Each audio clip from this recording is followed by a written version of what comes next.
Hi, I'm Tristan White, and for my RTV 457 Issues in Telecommunications project, I've chosen the topic of issues with unpaid internships.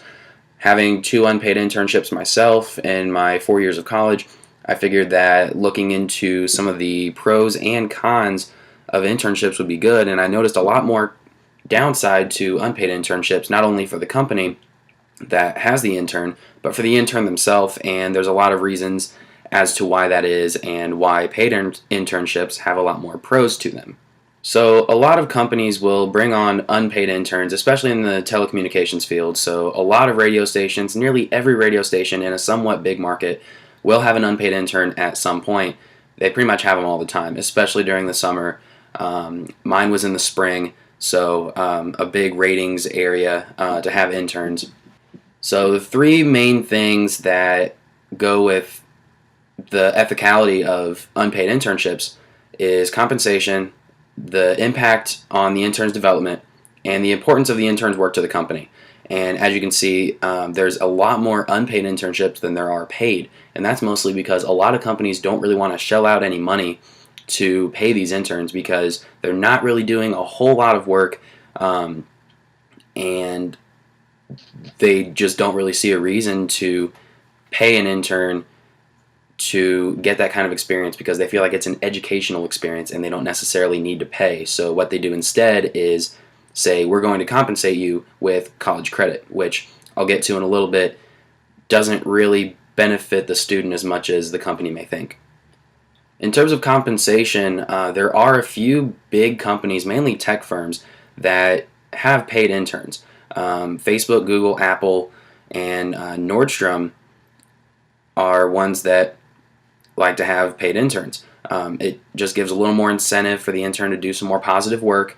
And there was actually a movie about Google internships, and it's pretty accurate to the process. Obviously, it's a comedy, but as you can see, there's benefits along with these as well. There's a lot of perks, including food on site and parking and transportation. Sometimes they provide subsidized housing for interns if they have to travel, like if they have to go to Facebook or Google or Apple where they're possibly in California or places like that.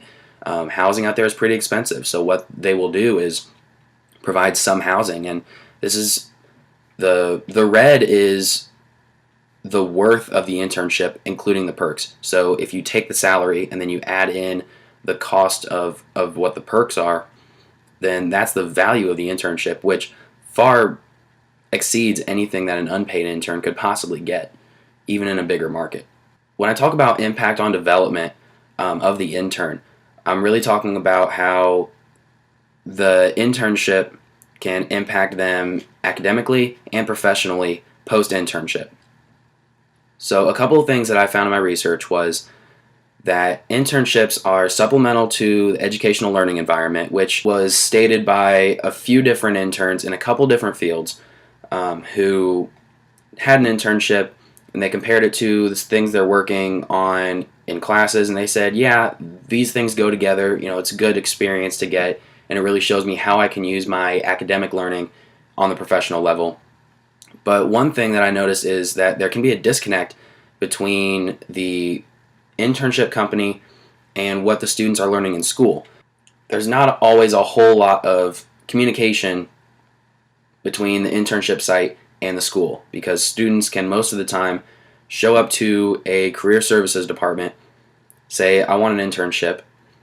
They sign up for the course, they pay the tuition, they just fill out some paperwork from the internship site, turn it back in, and that's pretty much it. There's not really a whole lot of communication on, what is the intern going to be working on, what are they going to be learning. That's kind of more up to the intern, and sometimes if they're just a freshman or a sophomore, they don't necessarily know what career direction they're going to go in. So there's not really a whole lot of direction on their end as the internship site and the school might want them to have. Along with impact on development, it ends up turning into a job. The intern ultimately wants this to somehow improve their chances of landing a career. The issue with unpaid internships is, as these numbers show, they don't always lead to job offers. Paid interns tend to get more job offers than unpaid interns. While there's a high number in this graph on the left here of paid interns that don't necessarily get job offers. The number is nearly doubled for those that do, percentage-wise, between paid and unpaid interns. The number for unpaid interns that don't get job offers is just astounding. It's 83% of them, according to Intern Bridge back in 2012. Some things that employers are looking for when they look at potential employees, the highest ranked item was internships, which is a little bit astounding because, as you can see in the graph on the left, the internships might not necessarily mean anything. Now, granted, in this study, there could have been a lot of other factors that went into an intern not receiving a job offer. Regardless, things like college GPA, the reputation of the college, the relevance of the coursework to the job, which you would think would be a pretty high up there thing for employers, volunteer experience, and even their college major doesn't quite outweigh internships. So there's a little bit of a disconnect here.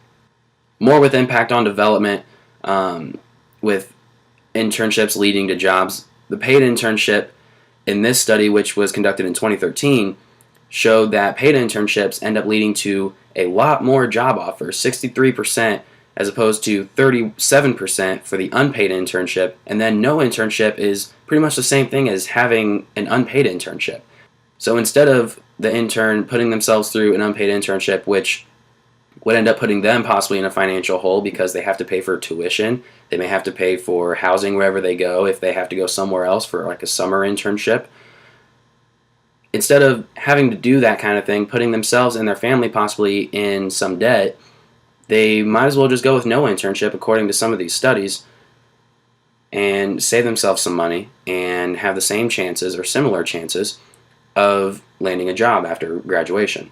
A lot of laws in the US and Canada, as I reference in my actual report, talk about laws surrounding unpaid workers, which internships obviously fall under. The intern can't perform any kind of work that is seen as important to the company in some way. So if they're performing work that another paid employee was once doing, then that's technically illegal. Now, a lot of unpaid interns, they do that kind of thing because the internship site says, oh, this is real-time training, this is real experience that they're getting.